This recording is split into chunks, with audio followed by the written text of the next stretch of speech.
paying your bill on time is not enough, and there is a second date that actually controls what gets reported to the credit bureaus, and most people have never even heard of it.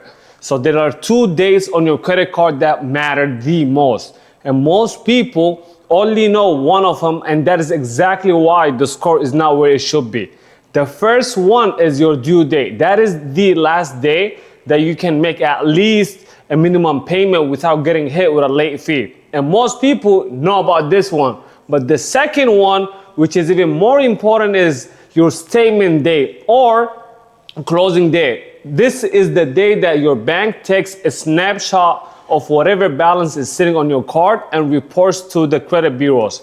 So this is the one that actually controls your utilization, and your utilization is one of the biggest factors in your credit score. It's literally the second biggest factor in your entire credit profile.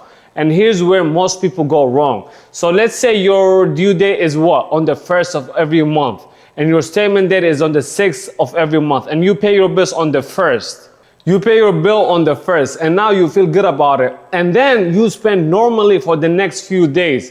On the 6th, the bank takes that snapshot and actually report whatever balance you've built back up in those between the 1st and the 6th.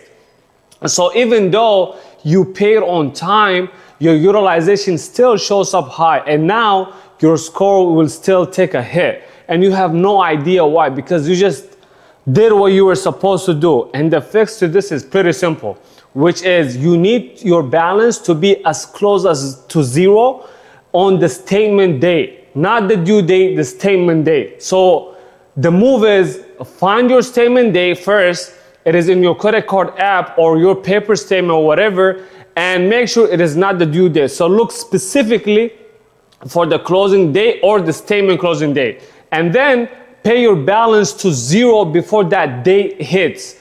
Let the bank report a zero balance to the bureaus, and then the day after the statement date, you can spend freely again, and it will not show up until the next month's period.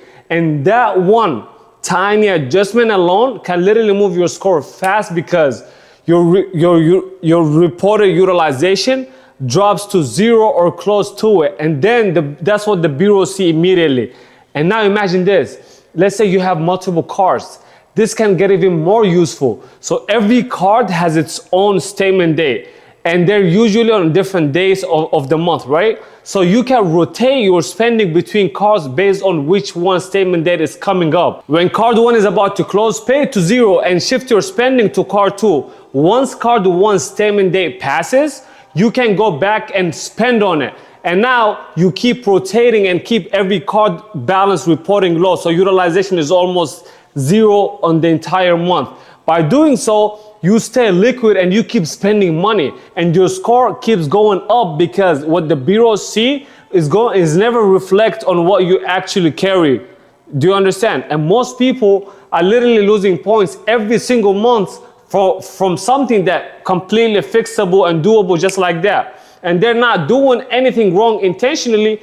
They just don't know that this day specifically exists. Now you do. So I want you to actually use it.